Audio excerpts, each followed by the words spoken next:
Le message du jour vous est présenté par notre frère Marc. Salut, chers bien-aimés de notre Père Céleste. Je suis très heureux d'être en votre compagnie en ce lundi matin.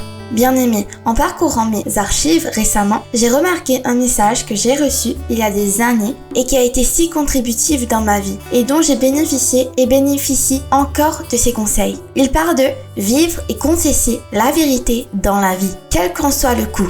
J'ai résumé ce message pour vous. Le titre est « Le coût du compromis ». J'espère que ce sera une bénédiction pour vous tous.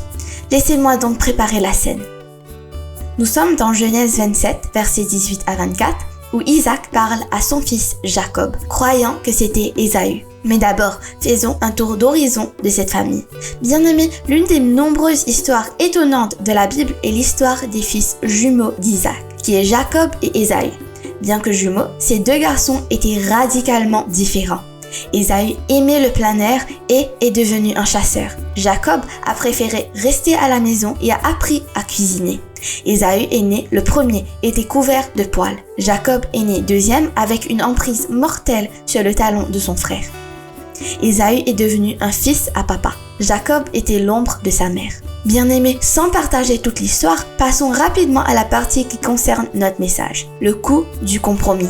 Isaac a appelé son fils Ésaü et lui a demandé de chasser, de lui apporter de la viande et de préparer une nourriture savoureuse qu'il aime. « Et je mangerai, dit Isaac. Alors je te bénirai avant de mourir. » Genèse 27, 2 à 5. Ésaü est sorti dans les champs pour chasser. Rebecca, la mère qui écoutait la conversation, concocta rapidement le plat désiré et demanda à Jacob d'apporter la nourriture à son père afin de recevoir la bénédiction à la place d'Ésaü. Et c'est là que le plan de camouflage s'est produit et la falsification a été faite. Veuillez lire Genèse 27, 18 à 24 pour saisir le contenu de cet événement tournant dans cette famille. Il est bon pour vous de méditer sur ce chapitre de la Genèse. Demain, nous approfondirons cet événement pour considérer le coût qu'il a engendré. Que Dieu vous bénisse tous. Profitez de votre journée en lui. Au revoir. Si toi aussi tu crois que la parole de Dieu est une bénédiction, partage-la et sois une source de bénédiction pour les autres toi aussi.